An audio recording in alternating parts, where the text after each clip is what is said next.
Arratsaldeon eta ongi etorri bertan berri albistegira, gaur azaroaren 12 ostirala, hauek dira Iruñerriak eta Nafarroak utzitako albiste nagusienak.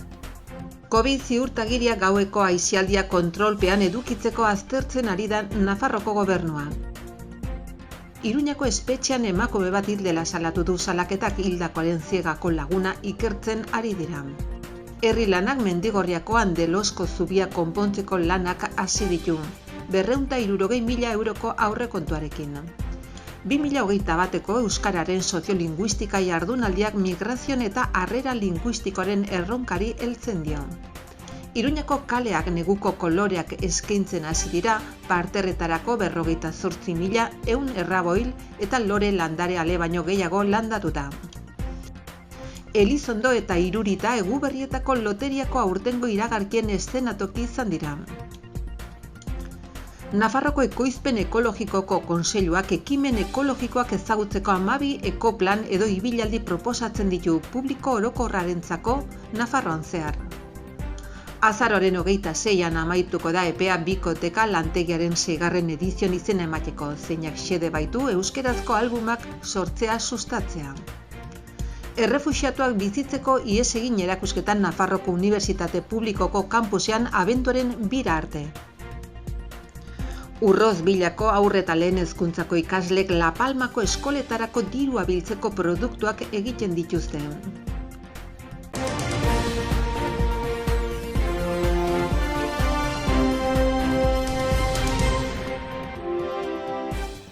Covid ziurtagiria gaueko aisialdia kontrolpean edukitzeko aztertzen ari da Nafarroako gobernua.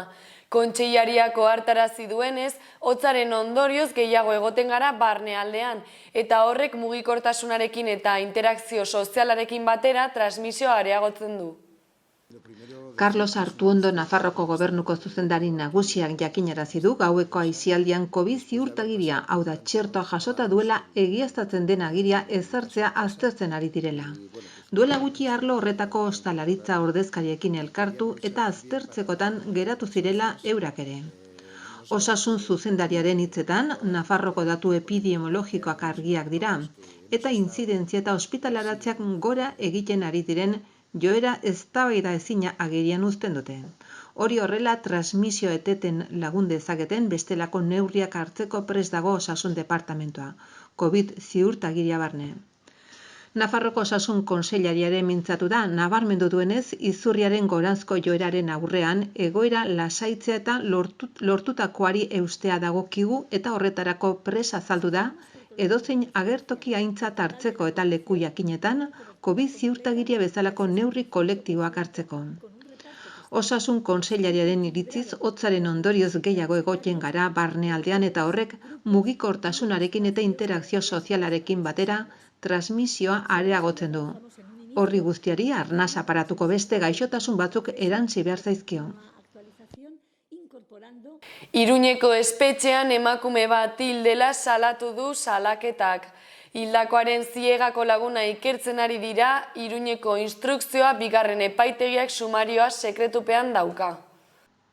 Azaroaren 8an 39 urteko emakume bat hil egin zen Iruñako espetxean. Salaketa Nafarroak presoen aldeko elkartearen arabera, espetxearen naiz osasun langileen esku hartzea etzen izan ala bezain azkarra. Oharrean adierazten dutenez ez dute 24 orduko guardiako mediku zaintza presentzialik jarri eta elkartean espresuki Nafarroko gobernuari eskatu dio berehala paratzeko osasun zerbitzu hori. Gogoraziko dugu Nafarroko gobernuak abuztuan bereganatu zuela Iruñako espetxeko osasun eskumena. Bestetik heriotzarekin zerikusia izan dezaken atxiloketa izan da espetxean. Hildakoaren ziegako kidea 57 urteko emakumea ikertzen ari dira. Iruñako instrukzio epaitegiak eramaten du auzia eta une honetan sekretupean dago.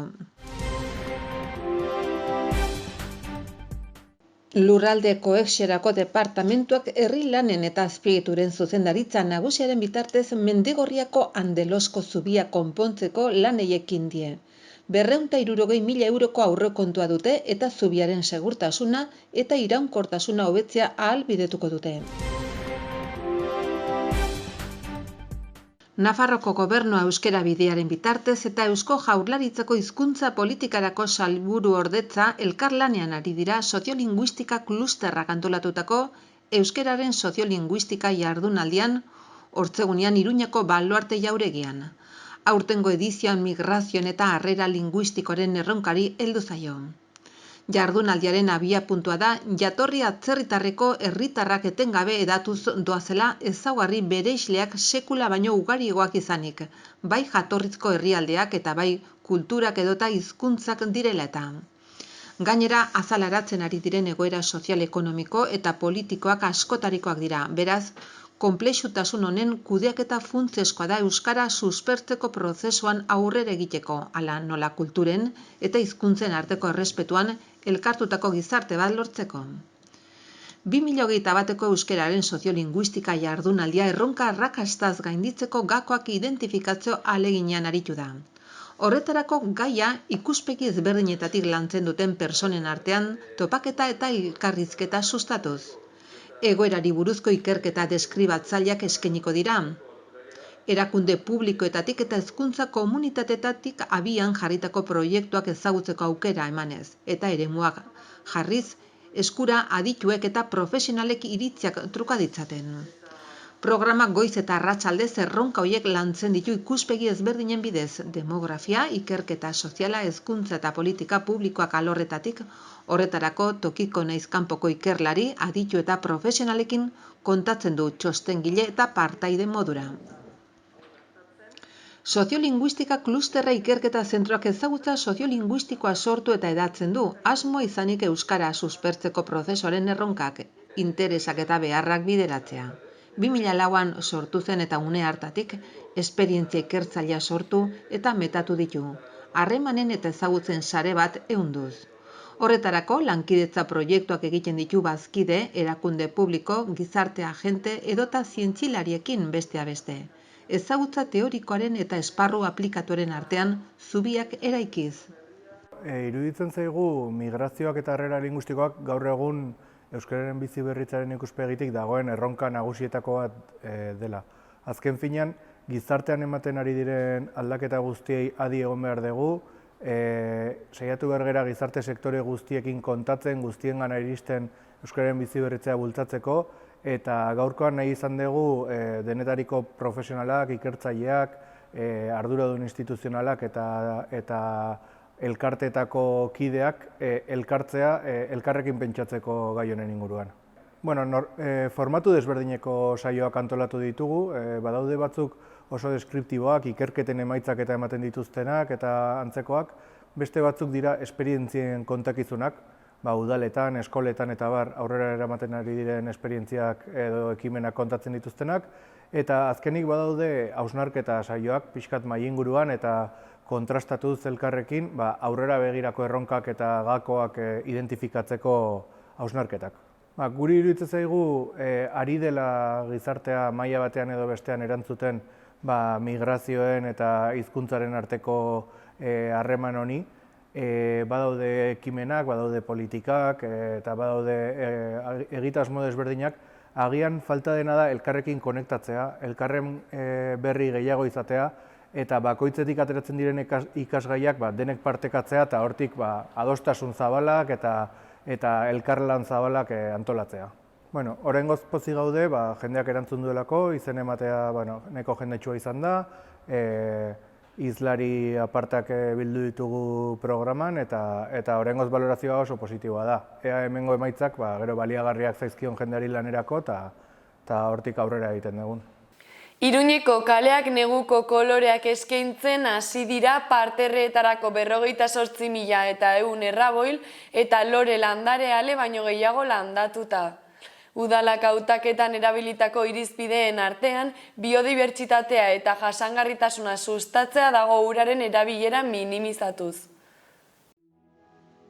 Lorategietako zerbitzuak udazken eta negu hontarako egin dituen diseinuak hiriko hainbat parterretan ikus ditzakegu.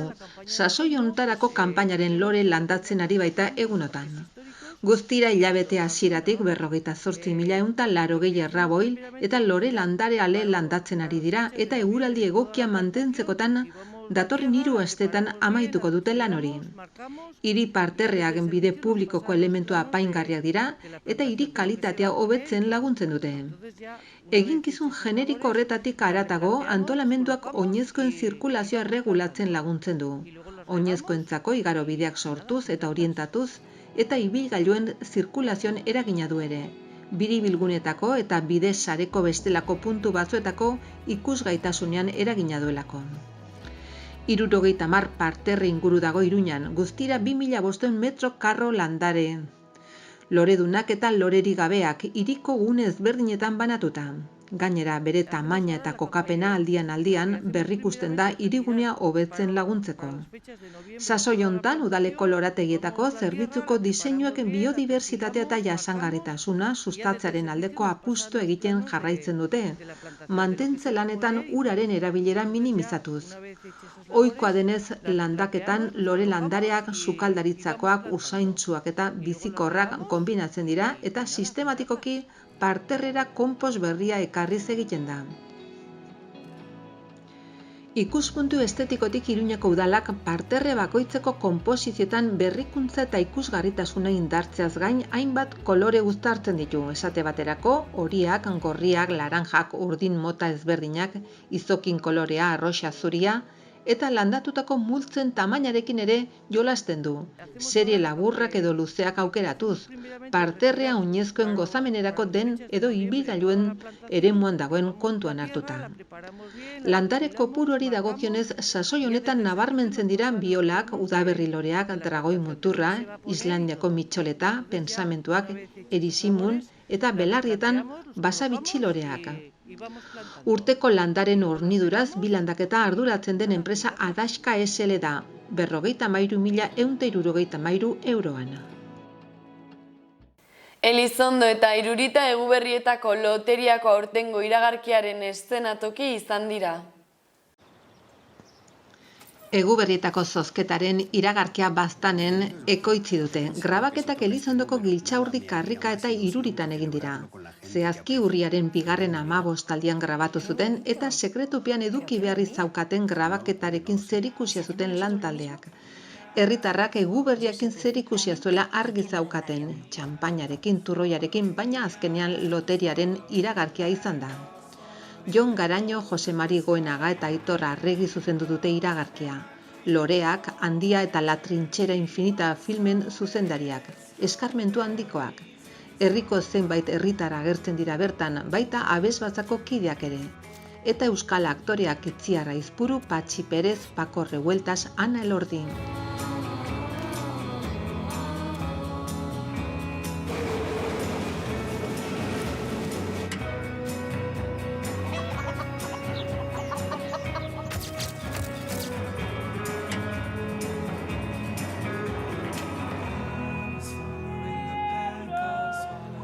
Madre, ¿qué nos ha tocado?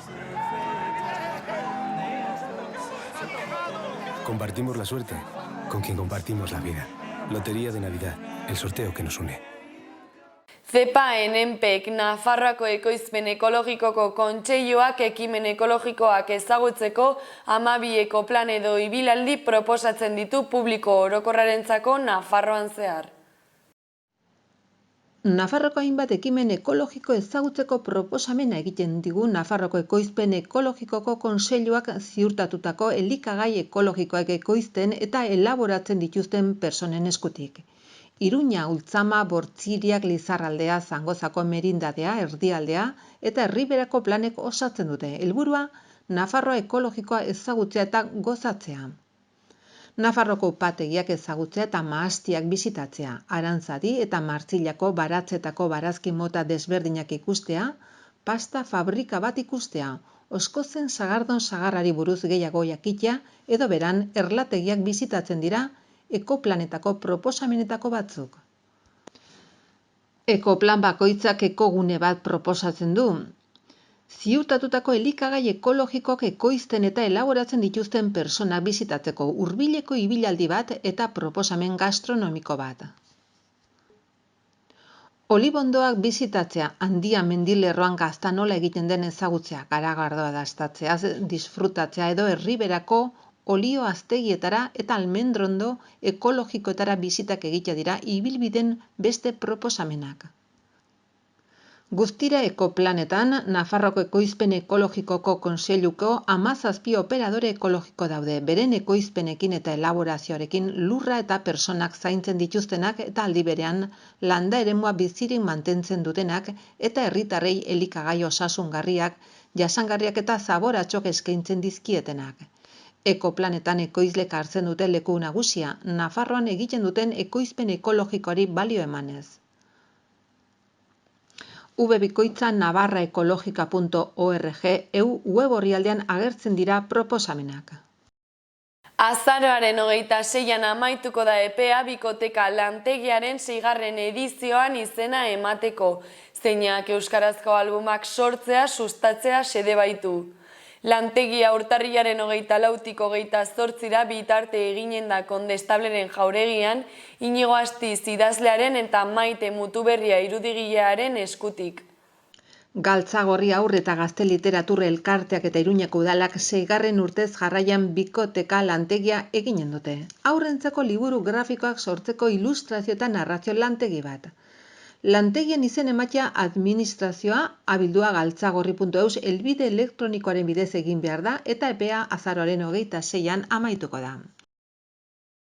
Errefuxiatuak bizitzeko ihes egin erakusketa Nupeko kampusean abenduaren 2 arte. Gibraltarko itsasartean erreskatatutako patera batek eta Nafarroako 4 fotokazetarien argazkiek osatzen dute erakusketa. Nafarroko gobernuak migrazio politiken eta justiziaren departamentuaren bitartez antolatutako errefuxiatuak bizitzeko ihes egin erakusketa ikusgai egongo da Nafarroko Unibertsitate Publikoko kampusean abenduaren 2 arte. Zehazki eta Unibertsitate Publikoaren eta Foru Gobernuaren arteko lankidetzari esker erakusketa ikasgelategiko eta liburutegiko eraikinen arteko zabalgunean egongo da ikusgai. Gibraltarko itsasartean erreskatatutako patera batek eta Nafarroko 4 fotokazetariren argazkiek osatzen dute erakusketa. Urrozbilako HLHiko ikasleek La Palmako eskoletarako dirua biltzeko produktuak egiten dituzte. Ikastetxeak San Martin azoketako bere azoka solidarioan jarriko ditu salgai datorren larunbatean azaroaren 13an.